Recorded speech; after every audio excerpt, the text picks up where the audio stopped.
हम एक ऐसी सियासत के दौर में बात कर रहे हैं जब इस देश में दुनिया की सबसे बड़ी पार्टी बलात्कारियों को भी गले लगा रही है, हत्यारों को भी गले लगा रही है, छेड़खानी करने वाले लोगों को अपने मंच पर बैठा रही है। आपको सस्ता मजदूर चाहिए, आपको सस्ता ड्राइवर चाहिए, आपको सस्ता मेहतर चाहिए, आपको सस्ता हजामत बनाने वाला चाहिए, आपको सस्ता जूठा बर्तन धोने वाला चाहिए।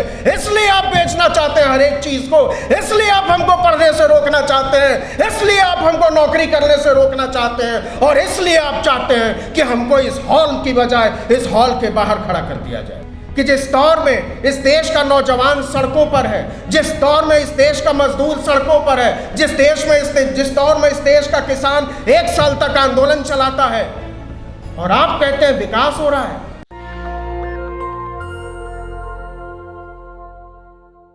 एक ऐसे दौर में हम यहां बैठे हुए हैं जब हिंदू प्रचंड खतरे में है। एक हिंदू साथी को बंबई से उठाकर अहमदाबाद में बंद कर दिया गया, एक हिंदू साथी को रांची से उठाकर जेल में डाल दिया गया, और लखीमपुर खीरी में तमाम हिंदू जो हैं वो हिंदुओं को रौंद कर विकास के नए प्रतिमान गढ़ रहे हैं। तो एक जो माहौल है, इस माहौल में हम लोग बैठकर जो बात करना चाहते हैं वो क्यों करना चाहते हैं? क्या हम हिचकते हुए अपनी बात करते हैं? हम शर्मिंदा हैं अपनी वल्दियत को लेकर, हम शर्मिंदा हैं अपने समाज को लेकर, क्या हम शर्मिंदा हैं अपने पुरखों को लेकर, अपनी सियासत को लेकर? तो शर्मिंदा कौमें बदलाव की बात नहीं कर सकती हैं। तो पहले हमको अपनी कुंठाओं से उबरना होगा। हम एक ऐसी सियासत के दौर में बात कर रहे हैं जब इस देश में दुनिया की सबसे बड़ी पार्टी बलात्कारियों को भी गले लगा रही है, हत्यारों को भी गले लगा रही है, छेड़खानी करने वाले लोगों को अपने मंच पर बैठा रही है, और हमको शर्मिंदगी होती है लालू यादव का बचाव करने में, हमको दिक्कत होती है मायावती के साथ खड़े होने में, हमको दिक्कत होती है अपने उन साथियों के साथ खड़े होने में जो अपना सब कुछ दांव पर लगाकर किसी समय में बदलाव का सपना देखा था। तो क्या हम डर कर अपनी कोई बात कर सकते हैं?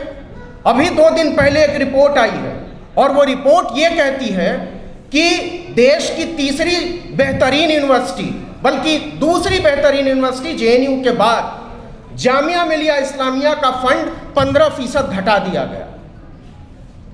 अलीगढ़ मुस्लिम यूनिवर्सिटी का फंड 20% घटा दिया गया। रतनलाल बैठे, रतनलाल बेहतर बता पाएंगे। लेकिन बीएचयू का फंड 5 साल में दुगना कर दिया जाता है। मुस्लिम लगा है, इस्लामिया लगा है, तो आप पहले उनको कर्ब करो, और हिंदू केवल लगा हुआ है तो उनको आगे ले जाओ। साहब, आपको लगता होगा कि यह केवल फंड का मामला है। यह फंड का मामला नहीं है। ये जो जातीय जनगणना की बात कर रहे हैं ना, ये सीधे सीधे वहां से जुड़ता है, क्योंकि देश की सबसे बेहतरीन यूनिवर्सिटीज में पढ़ने से आप इस देश के बहुजनों को रोकना चाहते हैं। आप इस देश की सबसे बेहतरीन नौकरी करने से इस देश के दलितों, पिछड़ों, आदिवासियों, पसमानदा मुसलमानों को रोकना चाहते हैं। आप नहीं चाहते हैं कि हम आपके बराबर की कुर्सी पर बैठकर आपसे बराबरी की बात करें। इसलिए इस देश के यूनिवर्सिटीज पर ताला लगाने की तैयारी है। मैं बार बार कहता हूं कि इस साजिश को समझने की जरूरत है। इस देश में सरकारी संस्थान, सरकारी बैंक, सरकारी यूनिवर्सिटी इसलिए नहीं नीलाम किए जा रहे हैं कि कोई बहुत बड़ा आर्थिक घाटा होने वाला है। नहीं साहब, इसलिए नीलाम किए जा रहे हैं कि इस देश के दलितों, पिछड़ों, बहुजनों, मुसलमानों को उसमें घुसने से रोकना है। आपको सस्ता मजदूर चाहिए, आपको सस्ता ड्राइवर चाहिए, आपको सस्ता मेहतर चाहिए, आपको सस्ता हजामत बनाने वाला चाहिए, आपको सस्ता जूठा बर्तन धोने वाला चाहिए। इसलिए आप बेचना चाहते हैं हर एक चीज को, इसलिए आप हमको पढ़ने से रोकना चाहते हैं, इसलिए आप हमको नौकरी करने से रोकना चाहते हैं, और इसलिए आप चाहते हैं कि हमको इस हॉल की बजाय इस हॉल के बाहर खड़ा कर दिया जाए। हम खड़े होने को तैयार नहीं है। हम खड़े होने को तैयार नहीं है। इसलिए तैयार नहीं है कि हम आपकी साजिश को समझते हैं, इसलिए हम तैयार नहीं है कि हम जानते हैं कि आप हमको कहां ले जाना चाहते हैं। आप विकास की बात करते हैं, इससे बड़ा फ्रॉड कुछ हो नहीं सकता है। कि जिस दौर में इस देश का नौजवान सड़कों पर है, जिस दौर में इस देश का मजदूर सड़कों पर है, जिस दौर में इस देश का किसान 1 साल तक आंदोलन चलाता है, और आप कहते हैं विकास हो रहा है, तो किसका विकास हो रहा है? लेकिन सवाल विकास पे नहीं है। सवाल यह है कि जो लोग सड़कों पर आंदोलन कर रहे हैं, जो लोग बाहर खड़े हैं नौकरियों के लिए, जो लोग फॉर्म भरकर इंतजार कर रहे हैं इम्तिहानों का, वो कौन लोग हैं?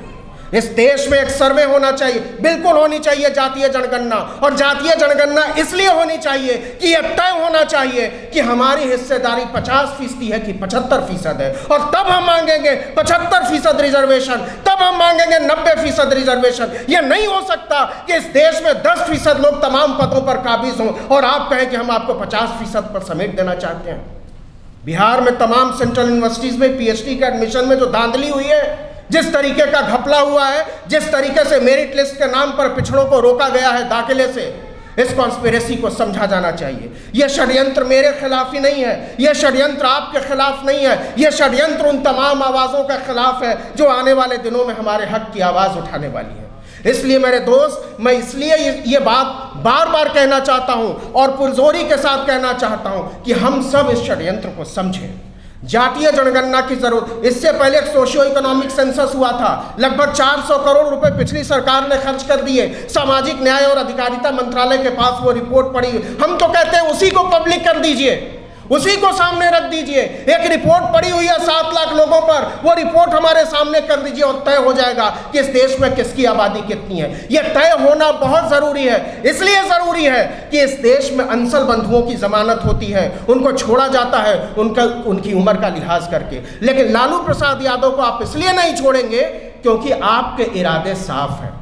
हम जानते हैं कि आप कहां से बात कर रहे हैं, हम जानते हैं कि रांची में छापा क्यों मारा जा रहा है, हम जानते हैं कि झारखंड से आदिवासियों को क्यों उठाया जा रहा है, और हम सब इन सारी कॉन्स्पिरेसी को समझते हैं और इनको खारिज करते हैं। हम मांगेंगे रिजर्वेशन, हम मांगेंगे जातीय जनगणना, और हम मांगेंगे बैलेट पेपर से वोटिंग। इसलिए मांगेंगे कि हमको हमारी वाजिब हिस्सेदारी चाहिए। जय भीम, जय संविधान। नेशनल दस्तक की आपसे गुजारिश है कि अगर इसको बचाना चाहते हैं तो नेशनल दस्तक को सब्सक्राइब करने के लिए रेड कलर के सब्सक्राइब बटन को दबाएं, फिर बेल आइकन की घंटी दबाएं।